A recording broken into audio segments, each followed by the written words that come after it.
Hey there! Today we're diving into a common problem that many Android Studio users may face after upgrading to the latest version. The issue revolves around an error message that pops up, stating the incompatibility between Java 2.1.0.3 and Gradle 8.0, and recommending an upgrade to Gradle 8.9. Now, if you're not ready to make that leap just yet, fret not, there's a simple solution that can get your project up and running without the need for a Gradle upgrade. In terms of the solution, the quickest way to tackle the issue is to downgrade your Java SDK. By downloading Java 17, selecting JetBrains as the vendor, and then switching to Java 17 within your settings, you can bypass the compatibility constraints highlighted in the error message. It's a straightforward workaround that can save you time and effort, allowing you to continue working on your project seamlessly.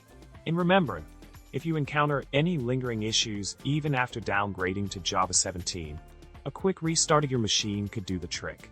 In summary, if you're facing the Java and Gradle compatibility roadblock in Android Studio, consider taking a step back and downgrading to Java 17. This simple solution can help you bypass the version constraints and get your project back on track. So, give it a try and see the seamless results for yourselves. And with that, happy coding, folks! Don't forget to like, subscribe, and drop a comment below with your thoughts. Who knew tech troubleshooting could be this easy, right?